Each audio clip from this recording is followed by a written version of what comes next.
America was once ruled by a walking corpse.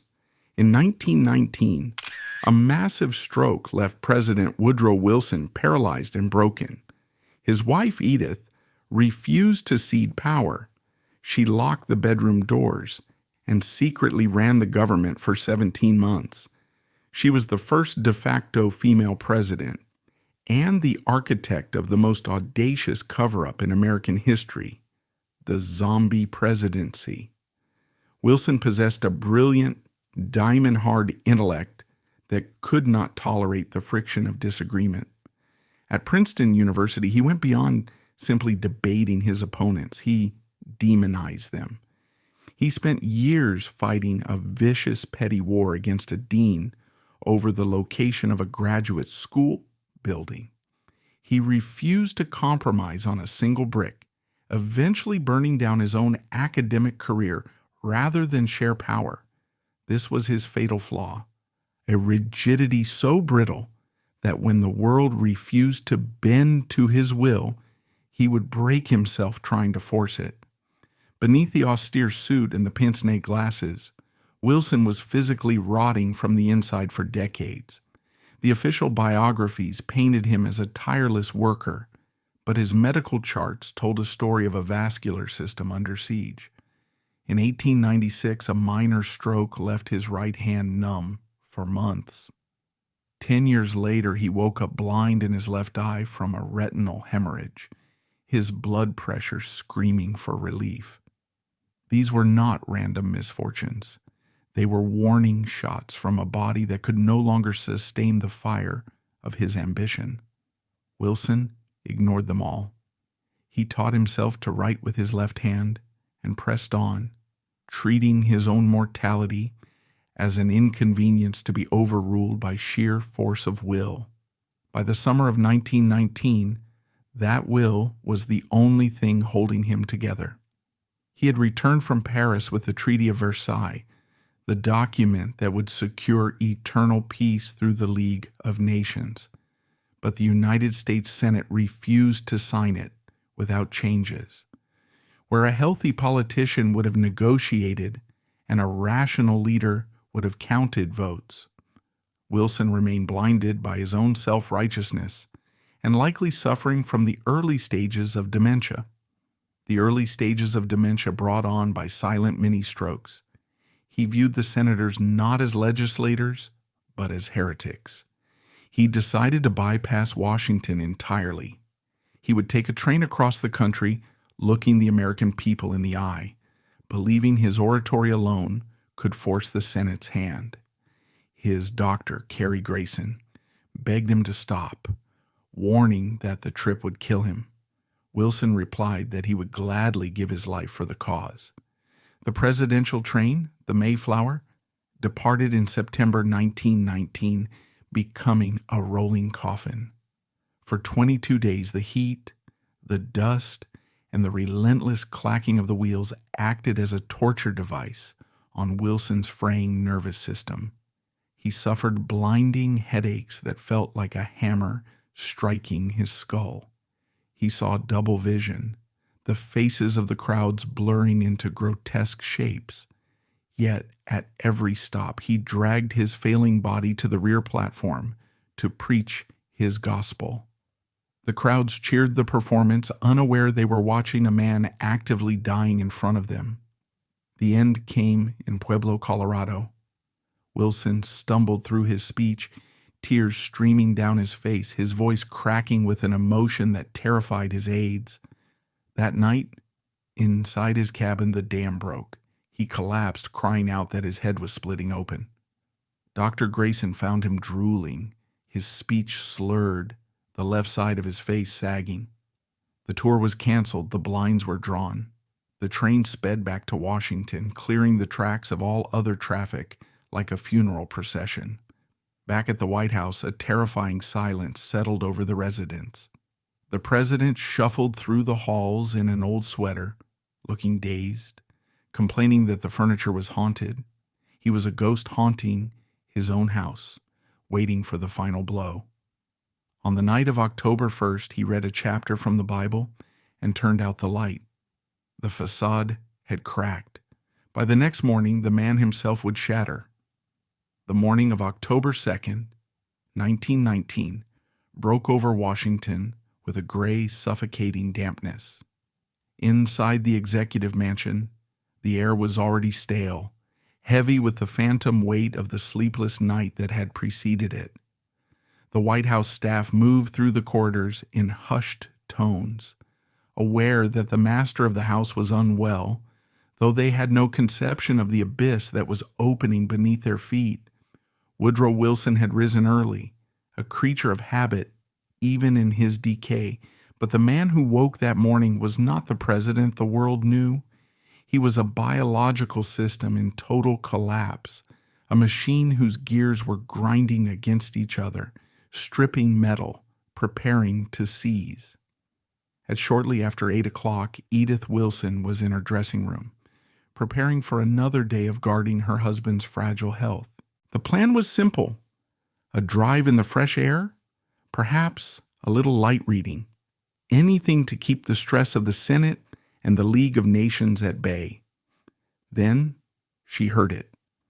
It was not a shout or a cry for help, but a sound far more terrifying in its domestic banality, the thud of a heavy object striking the floor in the president's private bathroom, followed by a silence that screamed. Edith rushed to the door. It was locked. Panic, cold and sharp, spiked in her chest. She called out his name, Woodrow. There was no answer, only the faint, wet sound of labored breathing on the other side of the wood. When she finally managed to force her way in, the sight that greeted her would remain burned into her retinas until the day she died 42 years later. The President of the United States was lying crumpled on the cold tile floor. He had fallen with such dead weight that he had struck his head on the plumbing fixtures. There was blood.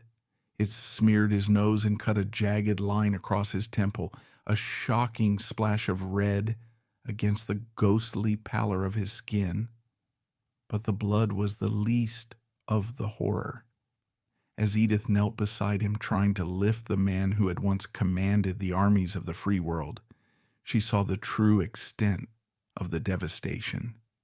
His face, once the austere visage of Presbyterian rectitude, had been unmade. The left side was slack, sliding off the bone like melting wax. His mouth was twisted into a grotesque sneer, pulling sharply to the right. His left arm lay useless at his side, a piece of dead meat attached to a living torso. His left leg was equally unresponsive. When he tried to speak to explain the catastrophe that had befallen him, only a strangled, guttural noise emerged from his throat. The eloquence that had seduced millions in Paris, the voice that had declared war and peace, had been extinguished in a single burst of an artery. Suppressing the urge to scream or faint, Edith acted with the terrified, ferocious instinct of a cornered animal protecting its mate. She managed to drag him, half carrying his dead weight, from the bathroom to the Lincoln bed in the adjoining room. She arranged him on the pillows, wiping the blood from his face with a cold cloth, trying to reshape the ruin of his features before anyone else could see. Only then did she act. Bypassing both the vice president and the cabinet, she summoned Dr. Cary Grayson. Grayson arrived within minutes, his face setting into a mask of professional dread as he entered the room. The smell of the sick room was already rising, the metallic tang of blood, the sour odor of fear sweat. He approached the bed and began his examination. The diagnosis was immediate and catastrophic. This was not nervous exhaustion. It was a massive ischemic stroke, a thrombosis of the middle cerebral artery in the right hemisphere of the brain. The blood flow to the control centers of Wilson's motor functions and emotional regulation had been severed. The brain tissue was dying, starving for oxygen, turning into a necrotic lesion that would never heal. The doctor tested the president's reflexes. There were none on the left side. He checked the pupils. They were unresponsive. He listened to the breathing. It was developing the terrifying rhythm known as Cheney-Stokes respiration, a cyclical pattern of deep, rapid breathing, followed by periods of apnea, where the patient stops breathing entirely for seconds at a time. In 1919, this sound was known to every physician as the death rattle. It was the sound of the brainstem struggling to maintain the most basic functions of life. Grayson stood back, his hands shaking slightly. He knew with absolute medical certainty that the presidency of Woodrow Wilson was over. The man in the bed might survive the day, perhaps even the week, but the leader was dead. As the morning wore on, the circle of knowledge began to widen, but only by inches.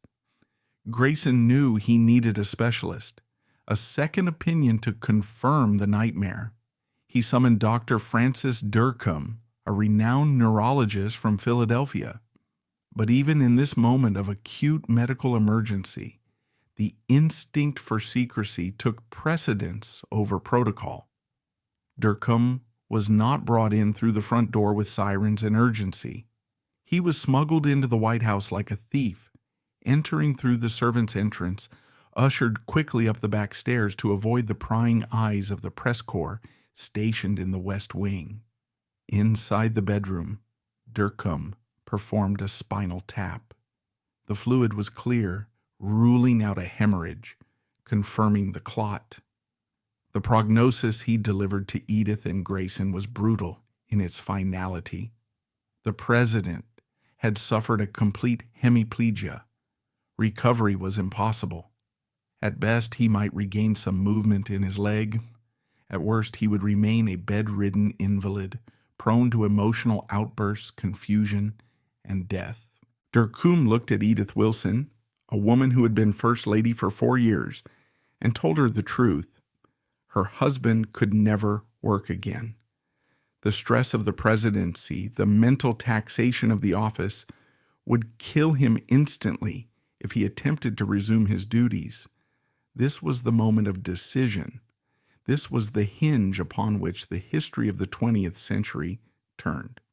The Constitution of the United States, in Article 2, Section 1, Clause 6, stated that in the case of the president's inability to discharge the powers and duties of the said office, the same shall devolve on the vice president. The text was clear, but the mechanism was not. Who determined inability? Was it the doctors, the cabinet, the president himself? Vice President Thomas R. Marshall sat in his office just down the street, completely unaware that the heavy mantle of power was rightfully his. Marshall was a genial, witty man, a former governor of Indiana, who was largely ignored by the Wilson administration. He was kept out of cabinet meetings, kept in the dark about foreign policy, and treated as a nuisance. Edith Wilson despised him. She viewed him as a small man, a politician of the old, corrupt school, unworthy of untying her husband's shoelaces. The thought of handing Woodrow's legacy, his beloved League of Nations, over to Marshall was physically repulsiveness to her. In the darkened bedroom, with the curtains drawn against the midday sun, a conspiracy was hatched. Lacking signed documents or sworn oaths, this conspiracy was born of desperation and rationalized by love. Dr. Dercum, looking at the weeping First Lady, offered a lifeline that was also a poison pill. He told her that if Wilson were to resign, if he were stripped of his title and his purpose, the psychological shock would stop his heart. For him to step down would be to sign his death warrant, Dercum said. Edith Wilson heard only one thing: resignation equals death. To save her husband's life, she had to keep him president. It was a monstrous leap of logic, a complete suspension of ethical duty in favor of personal devotion. She looked at the doctors and made her decree. The president would not resign. The vice president would not be notified of the severity of the condition. The cabinet would not be convened. She, Edith, would become the steward. She would build a wall around that bed so high and so thick that no reality could penetrate it. The doctors, bound by the patient-doctor confidentiality of the era, and perhaps awed by the ferocity of the First Lady, agreed.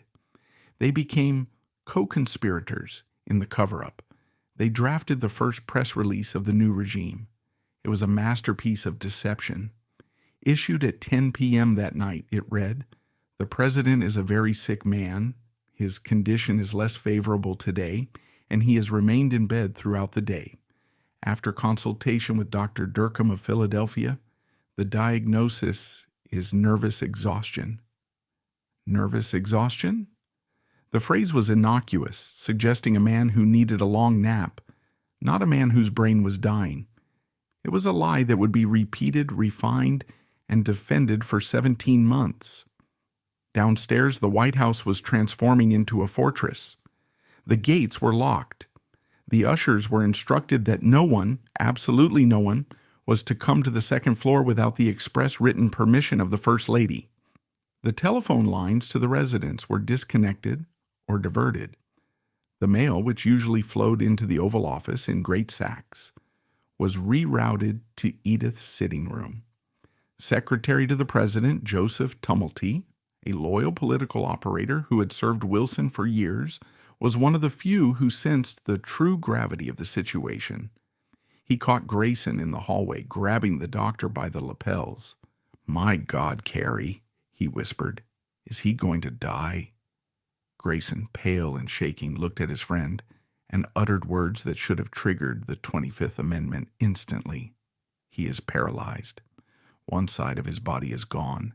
If he lives, he will never be much more than a vegetable." But Tumulty, too, was a Wilson loyalist. Instead of rushing to the vice president, he joined the circle of silence. He realized that the Democratic Party, already facing a brutal election in 1920, would be annihilated if it became known that their leader was incapacitated. Political survival aligned perfectly with Edith's personal desperation. The pact was sealed. As night fell on October 2nd, the White House became a Gothic castle. The lights in the residence were dimmed to protect the president's eyes. The nurses moved like phantoms in soft-soled shoes. Equipment began to arrive: oxygen tanks, bedpans, feeding tubes, hidden in laundry baskets to avoid the press. The smell of the room began to change. The scent of fresh-cut flowers overwhelmed by the antiseptic sting of iodine and the musk of a body in revolt.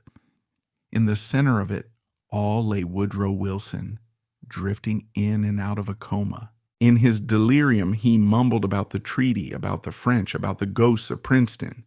He was no longer leading the country. He was barely inhabiting his own body.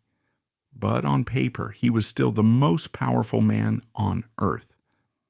Outside the gates, the world turned. The Senate debated. The stock market fluctuated. Treaties waited to be signed. Ambassadors waited to be received. They were all waiting for a man who no longer existed. Edith sat by the bedside, holding his good hand, watching the rise and fall of his chest. She was no longer just a wife. She was the gatekeeper. She looked at the door to the hallway, the door that separated the sick room from the United States government, and she made a silent vow. That door would stay closed. If the world wanted Woodrow Wilson, they would have to go through her. The coup had begun not with a bang, but with the quiet click of a latch sliding into place. The president was dead. Long live the president. The White House, usually a cathedral of light and open doors, had transformed overnight into a mausoleum. By the middle of October 1919, the autumn leaves were turning gold along Pennsylvania Avenue, but inside the executive mansion, the season was permanently winter. The heavy velvet curtains in the residential quarters were drawn tight against the sun, plunging the hallways into a perpetual dusty twilight. The usual bustling sounds of governance, the click of typewriters, the heavy tread of military aides, the ringing of telephones, had been silenced by a terrifying decree from the second floor. Silence was now the supreme law of the land. The servants, men and women who had served presidents since Roosevelt, moved like specters, communicating in whispers, terrified that the sound of a dropped tray or a loud footstep might shatter the fragile existence of the invalid behind the double doors. Behind those doors, the President of the United States was fighting a war not for democracy, but for the basic dignity of his own biological functions. The stroke on October 2nd had been the opening salvo, but the weeks that followed were a descent into a private hell that the public could scarcely imagine. The paralysis of his left side had extended to his internal organs. By mid-October, Woodrow Wilson developed a prostate obstruction so severe that his body could not eliminate toxins. The pain was blinding, a constant searing agony that made the previous headaches seem like a mercy. He developed a high fever, hallucinating that the furniture in his room was alive, that the patterns on the wallpaper were spies sent by Henry Cabot Lodge to torment him.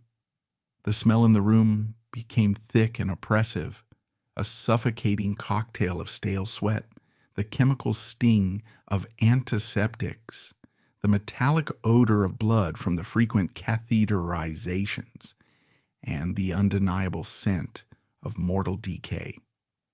In this crucible of suffering, Edith Bowling Galt Wilson ceased to be merely a first lady. She underwent a metamorphosis that no constitution had ever anticipated. She became the steward, a term she would later use in her memoirs, to soften the reality of her actions. But to the men waiting downstairs in the West Wing, she was something far more formidable. She was the Cerberus guarding the gates of hell. She established a regime of absolute isolation. No one saw the president. Not the vice president, not the cabinet, not the press, and certainly not the leaders of the Democratic Party who were desperate for guidance. The mechanism of her control was simple, brutal, and totally effective. She positioned herself as the sole conduit between the president and the outside world. Every document, every letter, every memo, and every piece of legislation that arrived at the White House had to pass through her hands first. She set up a workspace in the dressing room, adjacent to the sick room, a makeshift Oval Office, where the only furniture was a vanity table and a stiff-backed chair. There, under the dim light of a silk-shaded lamp, Edith Wilson began to govern the United States. She did not merely ferry papers. She curated reality. She would sit for hours sifting through the mountains of urgent state business, reports on the coal strikes threatening to freeze the nation, diplomatic cables regarding the disintegrating Ottoman Empire, frantic pleas from ambassadors in Europe. She read them with the eye of a woman whose only qualification was her fierce protective love for her husband. If a document contained bad news, if it was too complex, or if it came from someone she personally disliked, she would toss it into a to-be-ignored pile. She decided what Woodrow Wilson needed to see, and more importantly, what he didn't need to see. She justified this censorship as medical necessity, telling herself that bad news would spike his blood pressure and kill him. But in practice, it meant that the president's mind was being fed a diet of illusions. He believed the country was calm because Edith told him it was. He believed the Senate was bending to his will because Edith hid the newspapers that said otherwise. When a decision was absolutely unavoidable, Edith would enter the darkened bedroom with a singular sheet of paper. She would lean over the bed, the smell of her perfume mixing with the sickroom odors, and whisper a simplified summary of the issue into his ear. Wilson, drugged and exhausted, would struggle to focus his good eye on her face. He would mumble a few words, a yes, a no, or a vague instruction. Edith would then retreat to her desk and write the order herself. This process birthed a terrifying question that haunted the West Wing. Who was actually making the decisions? When a memo came back down from the residence with a scrawled note in the margins, was it the distilled wisdom of Woodrow Wilson, or was it the impulse of Edith Wilson? The handwriting on these documents tells a forensic story of the cover-up. In the early days, the notes were entirely in Edith's bold, round script. The president says, or the president directs. But as time went on, the pretense thinned. There were documents where the instructions were terse, angry, and vindictive, traits that mirrored Edith's personality more than Woodrow's scholarly tone. She began to shape policy by the sheer force of exclusion. If she didn't like a cabinet member, their request simply disappeared into the void of the second floor. The physical act of signing laws and executive orders became a macabre ritual. The president's right hand was weak, shaking uncontrollably due to the neurological trauma. He could not hold a pen steady enough to produce the flowing, authoritative Woodrow Wilson that the world recognized. So, Edith devised a system. She would place the pen in his trembling fingers, then wrap her own warm, steady hand over his cold, withered one. Together, they would guide the nib across the paper. The result was a signature that looked like a seismograph of an earthquake, jagged, erratic, often trailing off into nothingness. To hide this, Edith restricted the number of documents he signed to the absolute minimum. For everything else, she used a rubber stamp, or simply issued verbal orders to Joseph Tumulty, the president's secretary, claiming they came directly from the bedside. Tumulty was the tragic figure in this petticoat government. A loyal Irish Catholic political operative who had worshipped Wilson for years, he found himself trapped between his duty to the country and his loyalty to the woman who now held his boss hostage. He knew the truth. He saw the doctors coming and going with their grim faces. He saw the signed documents that were clearly forged or guided. But he was terrified that if he spoke out, Edith would cut him off completely, and the president would be left with no political allies at all. So Tumulty became the mouthpiece of the lie. He held daily press briefings where he spun elaborate fictions about the president's steady progress. He told reporters that Wilson was handling urgent business and taking short walks, when in reality Wilson was being spoon-fed broth and crying because he couldn't remember the names of his daughters. But silence, no matter how strictly enforced, creates a vacuum that rumors rush to fill. By November 1919, Washington was awash in a flood of hysteria. The whisper campaign was vicious and contradictory. In the cloakrooms of the Senate, men whispered that Wilson was dead, and Edith was keeping the body on ice until she could secure a pension. Others claimed he had gone insane, running through the White House corridors howling at the moon, foaming at the mouth like a rabid dog. A particularly persistent rumor held that Wilson had contracted syphilis in Paris, and the stroke was actually the final stage of tertiary neurosyphilis eating his brain. The most dangerous rumor, however, was the one closest to the truth, that a woman was running the country. Senator Albert Fall, a Republican hawk who despised Wilson, began to refer to the administration as the petticoat government. It was a sexist slur meant to demean, but it struck a nerve because it was accurate. The Constitution had been suspended, replaced by the whims of a First Lady who had never been elected to anything. The tension within the administration reached its breaking point with Secretary of State Robert Lansing. Lansing was a lawyer, a man of rules and precedents. He was the only member of the cabinet who dared to open the Constitution and read Article 2, Section 1 aloud. He saw the paralysis of the executive branch not as a tragedy, but as a legal crisis. The country was drifting. The coal strike was crippling industry. Inflation was skyrocketing. The Mexican border was unstable. The ship of state had no captain. Lansing began to convene cabinet meetings on his own authority. He gathered the department heads in the cabinet room, presided over the empty chair at the head of the table, and tried to keep the government functioning. It was a pragmatic move, necessary for the survival of the nation. But when news of these meetings reached the darkened bedroom on the second floor, it was received as an act of treason. In Edith Wilson's eyes, the Secretary of State was not a helper, but a Brutus holding a knife. Her hatred for Lansing was absolute. She fed this poison to her husband.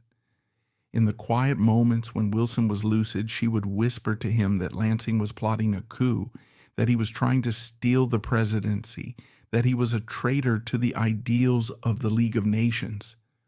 Wilson, his mind already clouded by paranoia and sickness, absorbed her words like gospel. The stroke had stripped away his emotional inhibitors, leaving only raw anger and suspicion. He began to obsess over Lansing's betrayal. The confrontation, when it finally exploded, was executed via letter, a series of missives that historians now believe were drafted largely by Edith herself. In February 1920, months after the stroke, a letter was sent from the president to Lansing. It was icy, cruel, and bizarrely focused on the usurpation of power regarding the cabinet meetings. It demanded Lansing's resignation.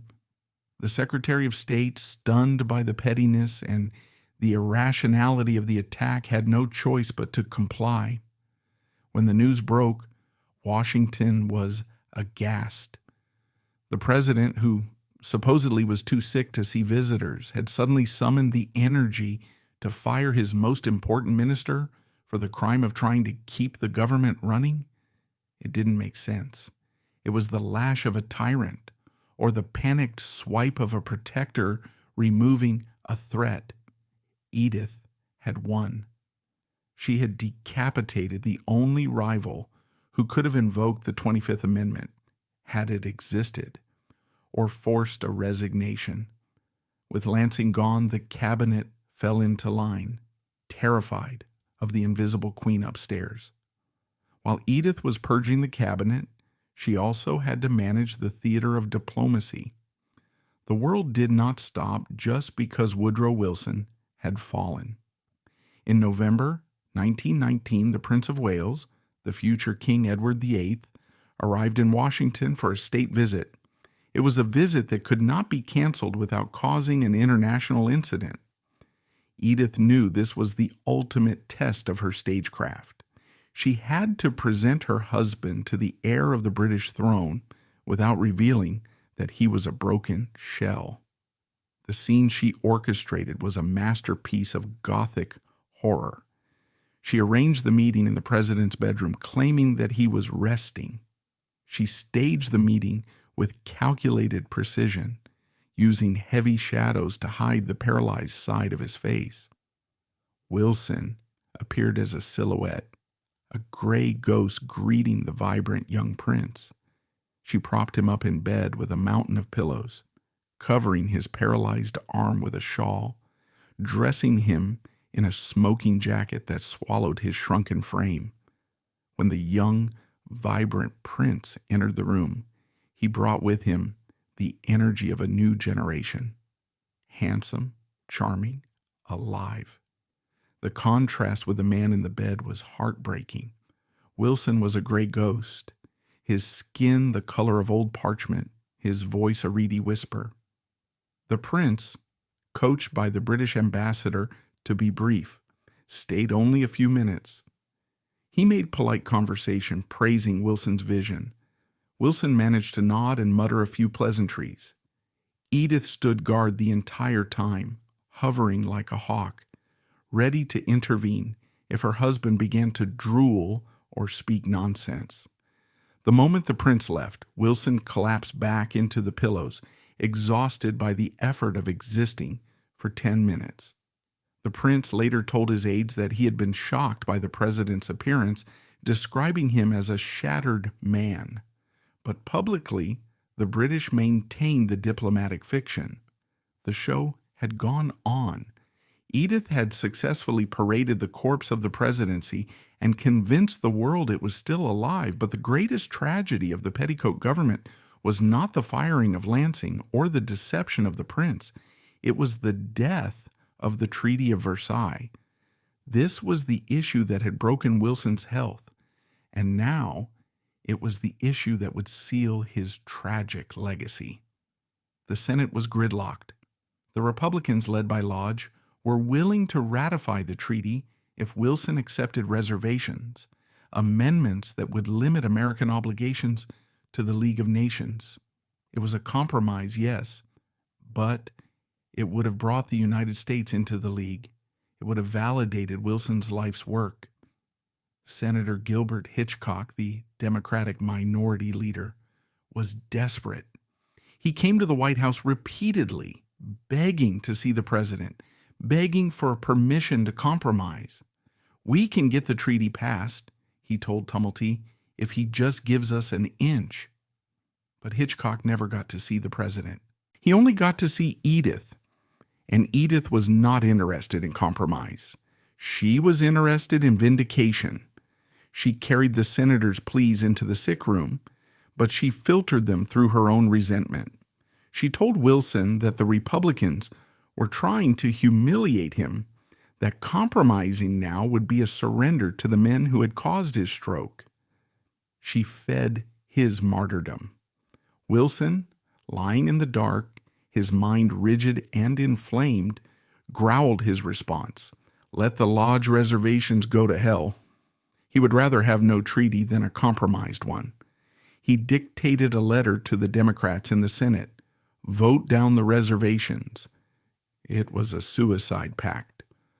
On November 19th, 1919, and again in March 1920, the Senate voted on the treaty.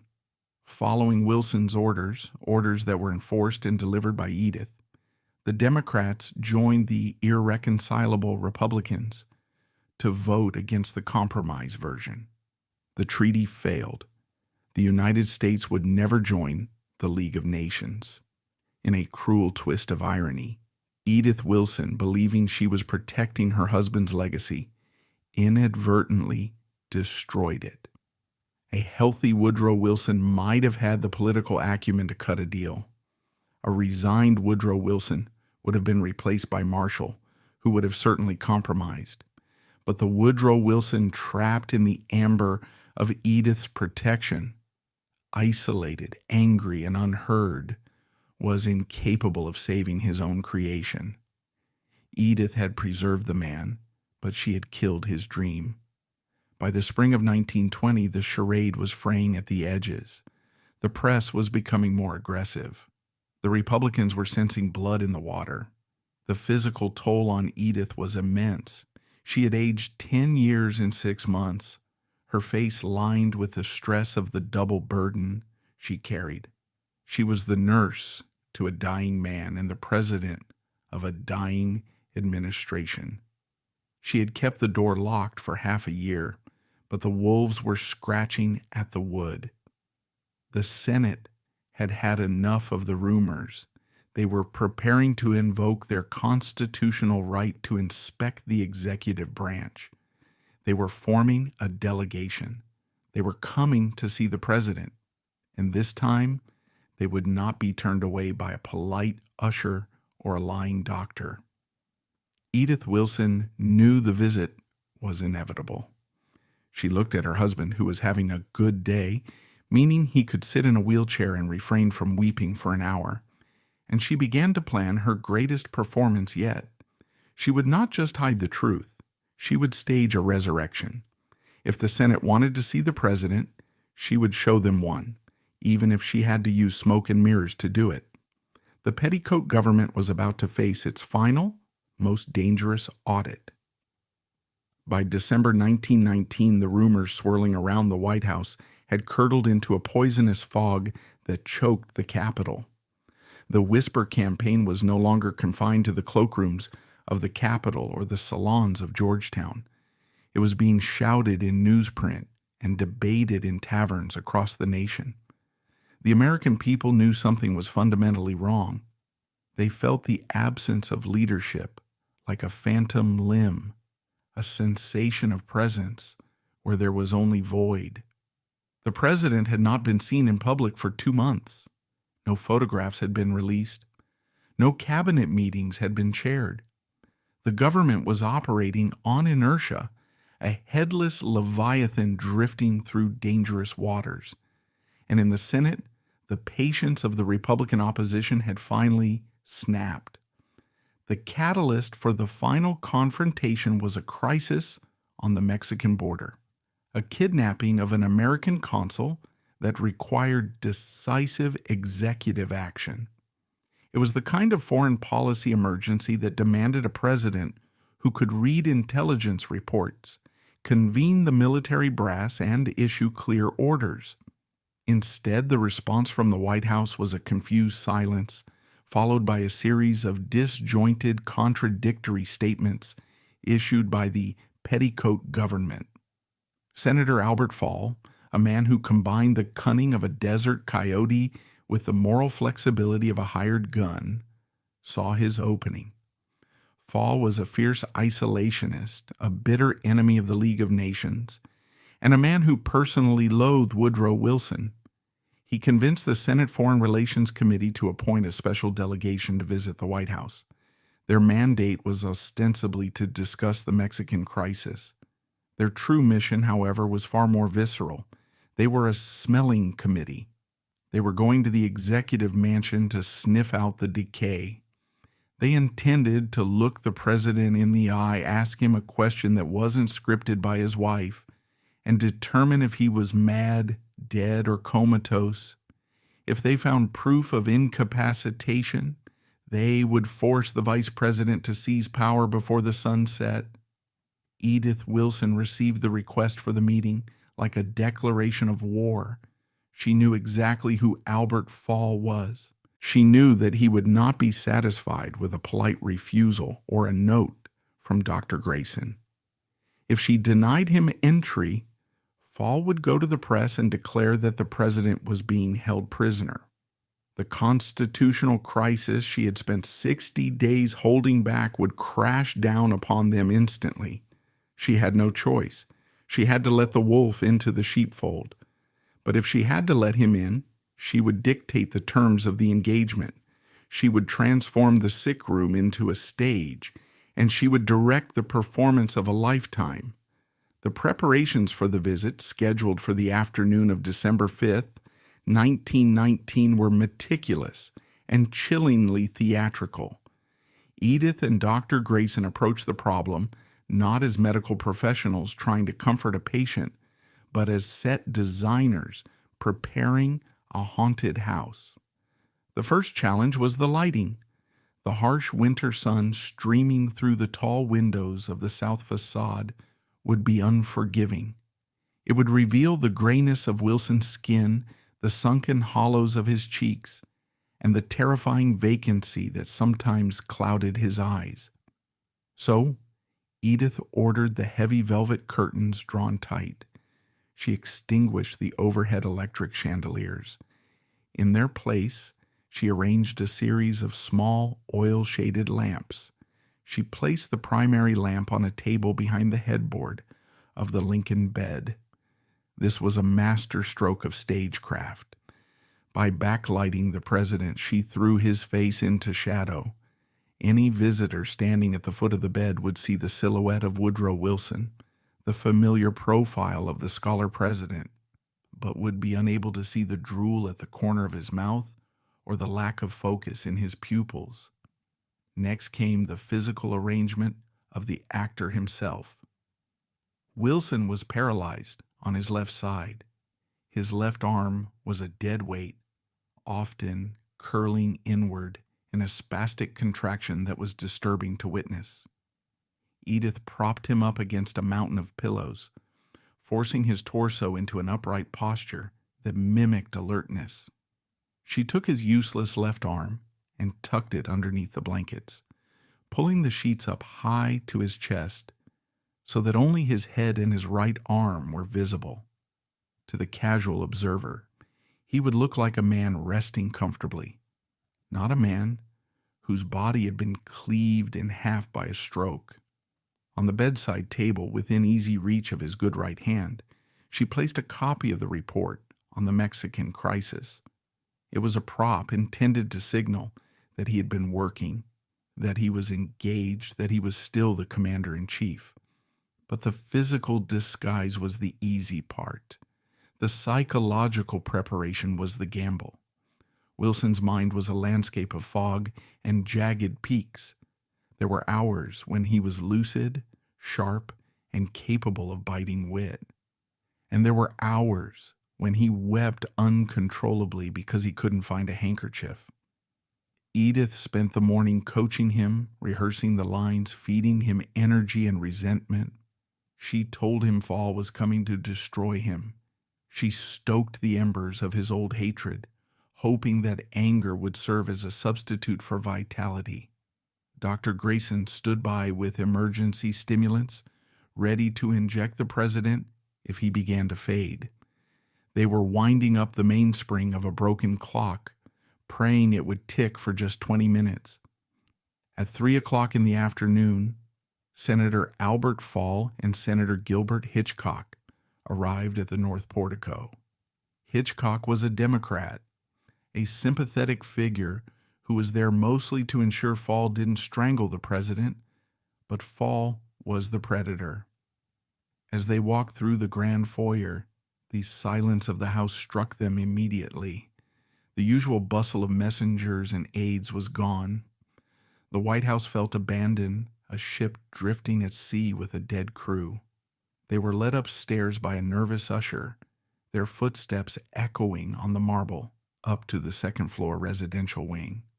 The air grew heavier as they ascended, the smell of old stone and floor wax mixing with the faint, unmistakable odor of the sick room, camphor, iodine, and the stale warmth of a room that has not been aired out in weeks. They reached the door of the president's bedroom. Edith Wilson met them there. She was dressed in a dark, severe gown, standing like a sentinel. She did not smile.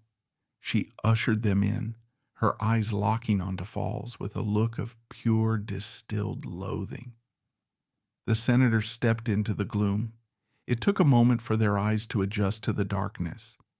The room was shadowy, the corners lost in blackness. The air was hot and still. And there, in the center of the pool of dim amber light, was the president. He was wearing a dark sweater, his white hair shocked against the pillows, his long face composed. He did not look at them immediately. He was staring straight ahead, his good eye fixed on a point in the middle distance. Senator Fall approached the bed. He was a man accustomed to the rough and tumble of frontier politics, but the atmosphere in this room unnerved him. He walked to the bedside, peering into the shadows, trying to read the president's face. He reached out and took Wilson's right hand, the good hand.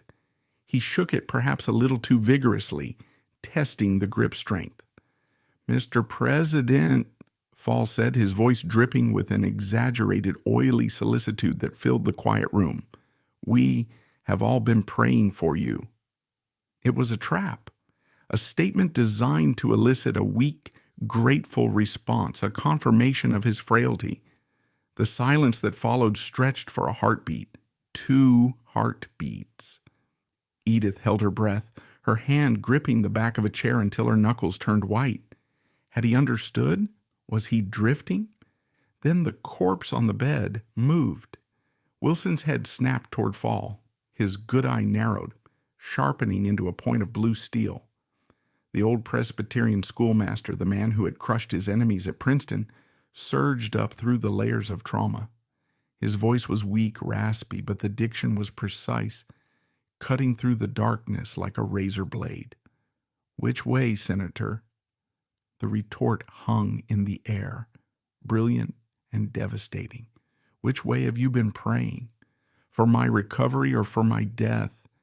It was a flash of the old Wilson wit, a moment of supreme intellectual dominance that totally disarmed Fall. The senator stumbled, his script shattered. He stammered something unintelligible, pulling his hand back as if he had been burned. In that single, unscripted second, Wilson had won the engagement.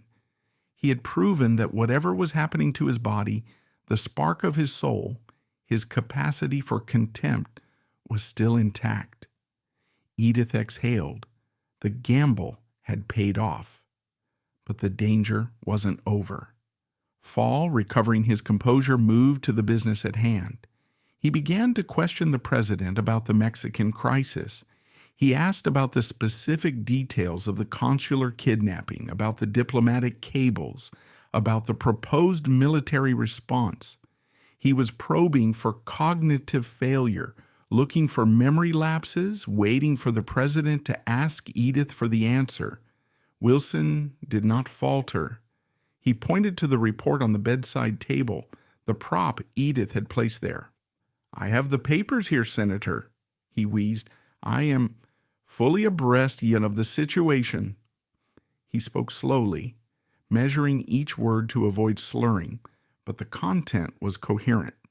When the conversation turned to a complex point of international law regarding the border, Edith stepped in smoothly. She did not answer for him. She facilitated. She handed him a piece of paper. She adjusted his pillow.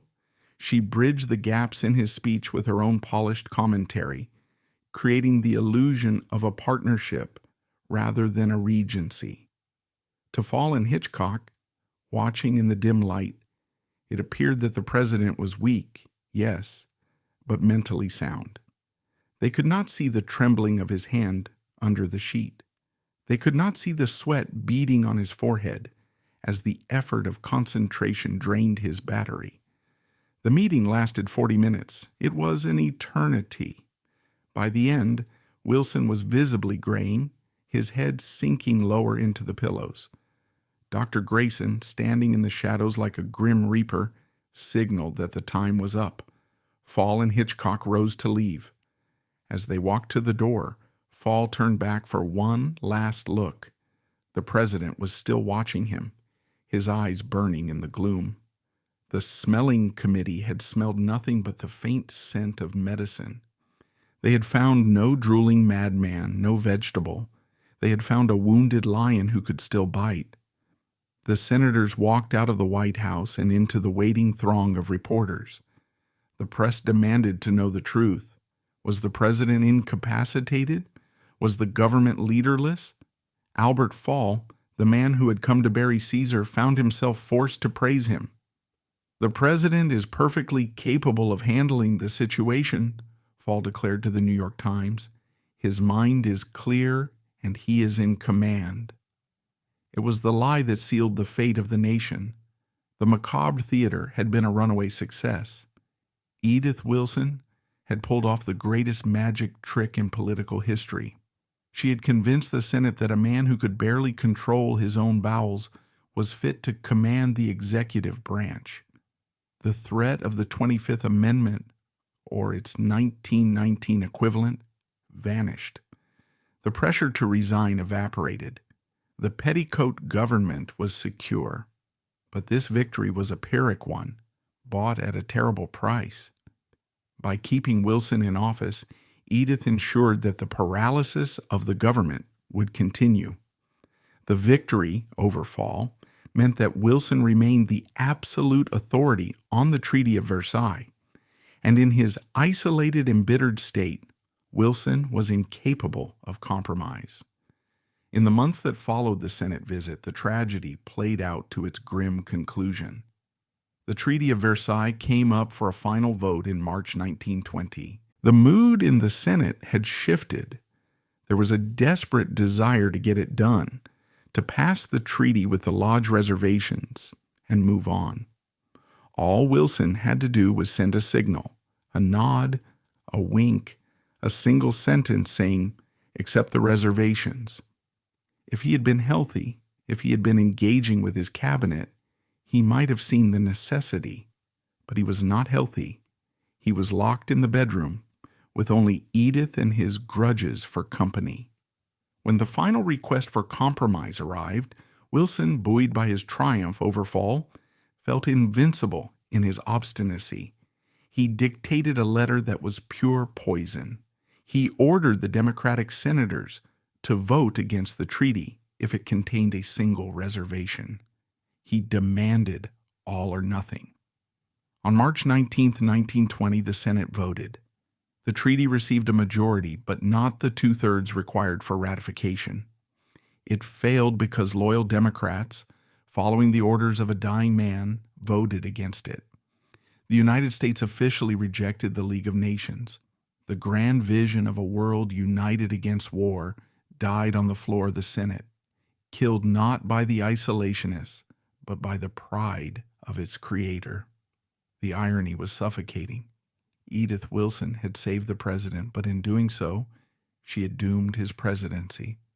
She had kept him in the White House, but she had turned the building into a tomb for his ideals. As the news of the treaty's defeat reached the second floor, Wilson did not rage. He simply stared at the ceiling, his mind retreating further into the shadows. He had won the battle with Senator Fall, but he had lost the war for history. The macabre theater continued for another year. The government limped along, the economy cratered, violence erupted in the streets, but inside the bedroom, the play went on. Edith continued to forge signatures, screen visitors, and rule by proxy. The country was essentially on autopilot, drifting toward the roaring uncertainty of the 1920s. And what of the actors in this grotesque drama? Albert Fall would go on to become the Secretary of the Interior and land in prison for the Teapot Dome scandal, his judgment forever questioned. Dr. Grayson would carry the secrets of the sick room to his grave, burning his personal diary pages that describe the president's true condition. And Edith? She settled into her role with a terrifying comfort. She began to believe her own lie. She wasn't just the steward anymore. She was the survivor. But the most haunting image of this period remains that of Woodrow Wilson himself, a man reduced to a prop in his own life. He was a ventriloquist's dummy, animated by his wife, speaking lines he could barely understand, striking poses he couldn't hold. The macabre theater wasn't just a political deception. It was a profound violation of human dignity. It stripped a great man of the right to be weak, the right to fail, and the right to rest. It forced him to play the role of the Titan long after he had become mortal. As the election of 1920 approached, the Democrats were decimated. The American people, tired of the secrecy, the gloom, and the lack of leadership, turned en masse to Warren G. Harding and his promise of a return to normalcy. Normalcy meant a president who could walk, talk, and hold a cabinet meeting. It meant an end to the shadowy regency of the First Lady. The Wilson era was ending not with a bang, but with a long, agonizing whimper behind closed curtains. The stage lights were finally dimming, but the darkness they left behind would engulf the world for the next 2 decades. The final act of the Wilson presidency did not end with a bang, nor with a grand resignation speech, but with a slow, agonizing carriage ride into oblivion. On the morning of March 4th, 1921, the inauguration day of Warren G. Harding, the weather in Washington was crisp and bright, a stark contrast to the gloom that had shrouded the White House for 17 months. The time had come for the petticoat government to dissolve. Edith Wilson, the architect of the Great Deception, oversaw the final logistics of their departure, not as a defeated usurper, but as a triumphant guardian who had successfully run out the clock. She had accomplished her mission. Woodrow Wilson was leaving the executive mansion alive, technically, still the president. His title intact, even if his legacy was in ruins. The physical spectacle of that morning was heartbreaking. For the first time in over a year, the public got a clear, unfiltered look at the man who had been governing them. What they saw was a shock. Woodrow Wilson had to be lifted into the open carriage like a fragile doll. His face was a mask of suffering, drawn and pale, the skin hanging loosely on his skull. His left arm was tucked uselessly into his coat pocket. Beside him sat Warren G. Harding, the president-elect, a man radiating health, vitality, and a cheerful mediocrity. The contrast was brutal. It was a tableau of the old world dying and the new world rushing in, the intellectual giant reduced to a cripple, replaced by a handsome backslapper who promised nothing more than a return to normalcy. The ride to the Capitol was a torture for Wilson. The carriage jolted over the cobblestones, sending waves of pain through his paralyzed body. He did not wave to the crowds. He stared straight ahead, his jaw set in a grim line, clinging to his dignity with the same ferocity with which he had clung to power. At the Capitol, he was unable to navigate the stairs. He had to be helped into a wheelchair and wheeled into the president's room to sign the final bills of his administration. It was there, surrounded by the Senate that had defeated his treaty, that the final humiliation occurred.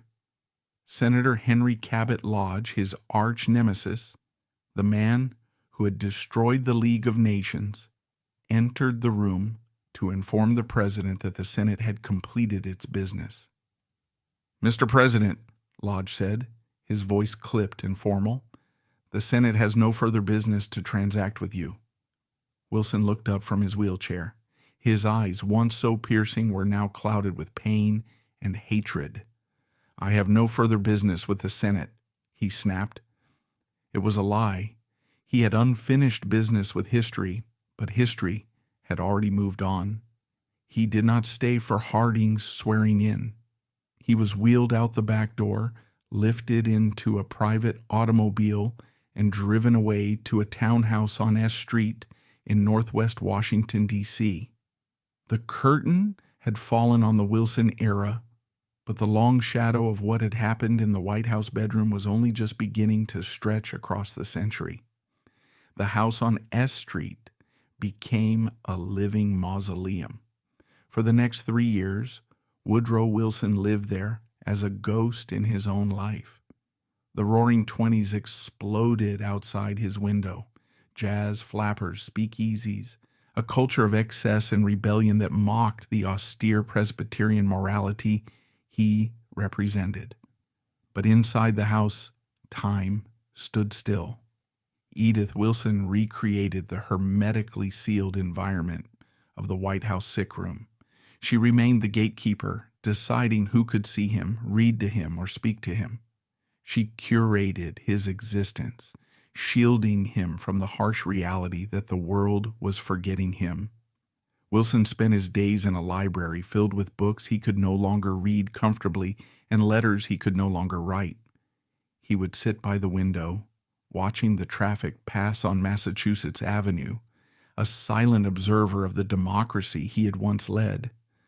Occasionally, pilgrims would come to the house, loyal Democrats, idealists who still believed in the League of Nations. They would stand on the sidewalk and cheer. Wilson would hobble to the balcony, leaning heavily on a cane and wave a handkerchief. He would weep openly at these displays, his emotional control completely shattered by the stroke. It was a pathetic spectacle, the prophet of world peace, now a weeping invalid saluting a crowd that was dwindling by the month. The tragedy of these final years was not just physical, it was psychological. Wilson remained obsessed with the League of Nations. He believed with a religious fervor that the American people would eventually wake up, reject the isolationism of Harding, and embrace his vision. He drafted cryptic notes for speeches he would never give.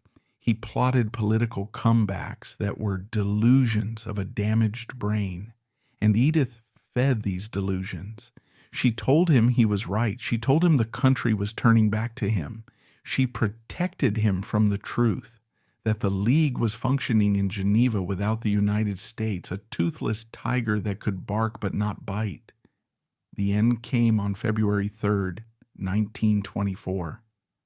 Wilson slipped into a final coma, his breathing becoming shallow and ragged. As he lay dying, he uttered his last coherent sentence. I am a broken piece of machinery. When the machine is broken, I am ready. It was a rare moment of clarity, an admission that the biological reality he had fought for so long had finally won. He died quietly, with Edith holding his hand. But even in death, Edith Wilson's control was absolute. She organized the funeral not as a state occasion, but as a private, almost secretive affair. She refused to allow a lying-in state at the Capitol Rotunda, denying the public a chance to say goodbye. She invited only a select few to the service at the National Cathedral. Most tellingly, she explicitly banned Senator Henry Cabot Lodge from attending. When Lodge sent a note asking to pay his respects, Edith sent back a cold refusal. The president would not want you there. She carried his grudges beyond the grave. She buried him in the crypt of the cathedral, sealing him away in stone just as she had sealed him away in the bedroom. With Wilson dead, Edith Wilson began her second act, the curator of the myth. She lived for another 37 years, surviving until 1961. She became the grande dame of the Democratic Party, a fixture at inaugurations and dinners. She wrote a memoir, My Memoir, in 1939, which became a bestseller. In it, she carefully reconstructed the narrative of the petticoat government. She denied she had ever made a political decision. She insisted she was merely a steward, a loving wife, who screened irrelevant matters to save her husband's strength. I never made a single decision regarding the disposition of public affairs, she wrote. The only decision that was mine was what was important and what was not. It was a brilliant, self-serving distinction. By deciding what was important, she had decided everything. She had decided that the Treaty of Versailles was not important enough to compromise on. She had decided that the cabinet's advice was not important enough to hear.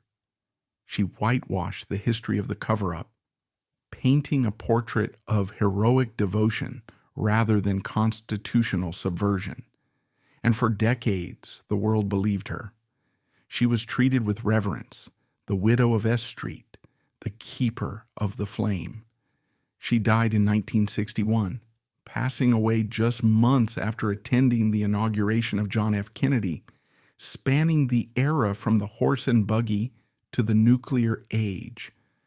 But while Edith polished the marble of Wilson's reputation, the real-world consequences of their bedroom conspiracy began to burn. The geopolitical cost of her stewardship was immediate and devastating. When Edith Wilson and her husband refused to compromise with the Senate in 1919 and 1920, they ensured that the United States would never join the League of Nations. Without American participation, the League was fatally weakened from birth. It lacked the economic and military muscle of the world's rising superpower. It became a European debating club, incapable of enforcing its resolutions. In the 1930s, as the world darkened again, the League faced its tests. Japan invaded Manchuria. Italy invaded Ethiopia. Germany remilitarized the Rhineland. In each case, the League protested, but without the United States, it could not act decisively. Sanctions were weak. Military intervention was non-existent. Dictators like Mussolini and Hitler watched the League's impotence and drew a simple conclusion: nobody would stop them. They were right. Had Woodrow Wilson resigned in October 1919, Vice President Thomas Marshall would have become president. Marshall was a pragmatist. He would have almost certainly compromised with Senator Lodge. The United States would have joined the League of Nations. Would a U.S.-backed league have stopped Hitler? Perhaps, perhaps not. But the absence of America created a vacuum that the dictators filled. The road to Pearl Harbor and the Holocaust was paved in part by the stubborn refusal of a paralyzed man and his protective wife to let go of power. The millions who died in World War II were the collateral damage of a constitutional crisis that was never solved. Yet, the Wilson affair left a final systemic legacy that would reshape the Constitution itself, the 25th Amendment. For decades after Wilson's death, the terrifying loophole in the Constitution remained open. What happens when a president is alive but unable to govern? The system relied on the honor of the president to resign or the courage of the vice president to step in, both of which had failed in 1919. It took another tragedy to force a change. After the assassination of John F. Kennedy in 1963, Congress finally woke up to the nightmare scenario. What if Kennedy had not died instantly? What if he had lingered in a coma for months, like Wilson? Who would have had the nuclear codes? Who would have dealt with the Cold War? The terrifying memory of the Wilson cover-up, combined with the nuclear stakes of the 20th century, finally spurred action. In 1967, the 25th Amendment was ratified. It established clear legal procedures for declaring a president incapacitated. It allowed the vice president and the cabinet to vote to remove a president who could not discharge his duties, even if the president or his spouse objected. It was a direct legislative response to the petticoat government. It was the system finally admitting that the health of the republic could not depend on the health of one man's arteries. The amendment was a posthumous rebuke to Edith Wilson. It was the Constitution saying never again. History has struggled to categorize Edith Bowling Galt Wilson. To label her a villain ignores her motivation. To call her a heroine ignores the wreckage she left behind. She was not motivated by malice, but by a fierce Victorian sense of duty that placed her husband above the Constitution.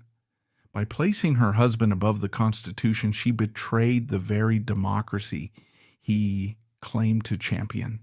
She disenfranchised the American voter. She decapitated the executive branch during a global crisis. She allowed personal grievances to dictate national policy. And in her refusal to let go, she inadvertently sabotaged the only thing that might have prevented the next World War. The story of the first female president remains less a feminist triumph than a cautionary tale regarding the grotesque fragility of power. It reveals the grotesque fragility of power. We like to believe that history is shaped by great forces, economics, ideology, geography, but the story of 1919 teaches us that history is also shaped by the biological accidents of the human body. A blood clot the size of a marble in the brain of one man and the fierce determination of one woman to hide it shifted the trajectory of the 20th century. Woodrow Wilson wanted to make the world safe for democracy. In the end, his wife made the White House safe for him, but unsafe for the world. The secrets of that darkened bedroom have long since been exposed to the light, but the lesson remains. When power is personalized, when it is hidden behind closed doors and shielded from accountability, it rots. And the stench of that rot can linger for generations. The Wilson presidency ended in a twilight of silence, but its echoes are still heard every time a leader falters, every time a health record is hidden, and every time the fate of the many rests in the trembling hands of the few. The shadow president may be gone, but the shadow itself never truly disappears.